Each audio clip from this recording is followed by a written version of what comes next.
नमस्कार दोस्तों, G20 का नाम तो आप लोगों ने सुना ही होगा। G20 समिट पिछले ही साल 2023 के सितंबर महीने में भारत की मेजबानी में किया गया था, जिसका नाम था वसुधैव कुटुंबकम, यानी कि विश्व एक परिवार है। लेकिन हाल ही में हो रहे इटली में G7 समिट जो है वो क्या है और ये क्यों किया गया और इसका गठन क्यों किया गया। G7 समिट देशों में भारत नहीं भी शामिल है, इसके बावजूद भी भारत को इसमें शामिल किया गया। इटली में हो रहे G7 समिट का जो है भाग वो प्रधानमंत्री नरेंद्र मोदी भी हैं। G7 समिट में जो है भारत का स्थान कहीं भी नहीं है, लेकिन फिर भी भारत के प्रधानमंत्री नरेंद्र मोदी को न्योता दिया गया इटली के द्वारा और ये न्योता को स्वीकार किया और इसका हिस्सा जो है G7 समिट का हिस्सा अब प्रधानमंत्री नरेंद्र मोदी भी लिया है। G7 समिट का हिस्सा न होकर भी भारत को प्रधानमंत्री को नेता क्यों दिया गया और G7 समिट क्या है, इसका गठन क्यों किया गया और कब किया गया और इस शिखर सम्मेलन के करने का क्या मजबूरी आ गई सरकार को, इस पूरे दुनिया के 7 लीडर्स को जो इस G7 समिट का गठन किया है। भारत इस शिखर सम्मेलन का हिस्सा न होकर भी भारत के प्रधानमंत्री को न्योता क्यों दिया गया, आइए इस वीडियो के माध्यम से समझने की कोशिश करते हैं। इस वीडियो को स्टार्ट करने से पहले नमस्कार, मेरा नाम विवेक कुमार, आप लोग देख रहे हैं नवतक न्यूज। G7 शिखर सम्मेलन दरअसल 7 देशों का एक समूह है जिसमें दुनिया के 7 बड़े बड़े लीडर जो हैं वो इसमें बैठक होते हैं। लेकिन इसके बावजूद भी अलग देशों का भी इनवाइट किया जाता है आउट ऑफ रिच कंट्री के तौर पर।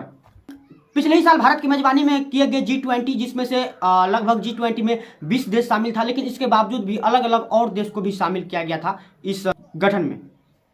G7 शिखर सम्मेलन का जो है गठन सबसे पहले जो है 1973 ईस्वी में किया गया था। इसका करने के पीछे बहुत ही एक इंटरेस्टिंग कारण है कि इस पूरी दुनिया में जो है वो कई भी जटिल समस्या को समाधान करने के लिए और कहीं भी इकोनॉमिक क्राइसिस या जीडीपी के मामले में कोई भी गड़बड़ी या भी कोई भी ऑयल जो तेल है उसके बड़े बड़े जो है क्राइसिस हो जाते हैं, इसको सुलझाने के लिए और इस पर विस्तार से बात करने के लिए और इसको बचाने के लिए जो है यह G7 समिट का जो है वो गठन किया गया।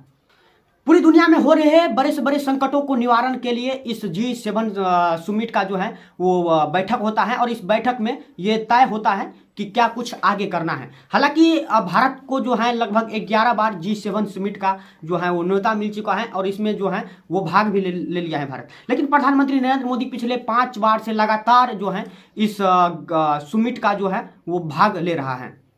खास करके भारत को इससे इटली से ज़्यादा लगाव रहता है और इससे इटली के साथ जो है भारत का काफ़ी अच्छा संबंध भी है, तो इसीलिए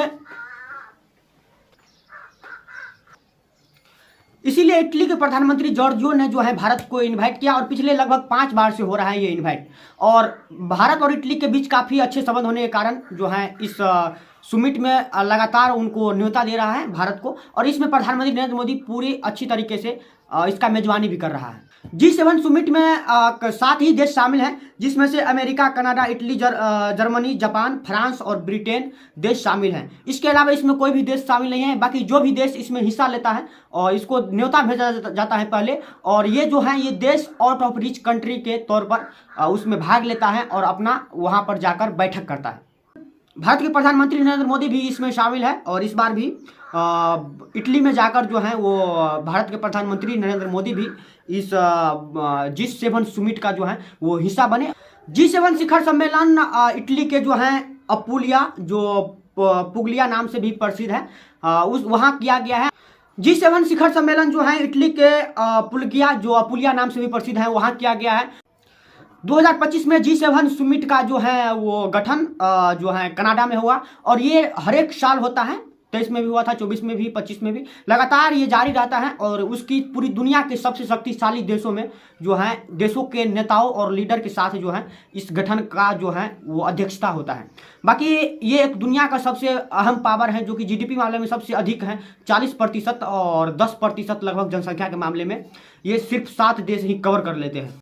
बाकी G7 समिट में भारत की जो है अध्यक्षता की गई और भारत का भी प्रधानमंत्री का इसमें हिस्सा लिया। बाकी अगर देश के अंदर कुछ भी हो लेकिन भारत का जो पिछले 10 सालों में जो है वो वैल्यूअल बढ़ा है वो बहुत आगे तक गया है, क्योंकि इससे पहले G20 का हिस्सा भी नहीं था भारत और इसके बावजूद जो है वो G7 समिट का जो है उसको भी न्योता मिला आउट ऑफ कंट्री के रूप में। तो आप लोगों को ये वीडियो कैसा लगा?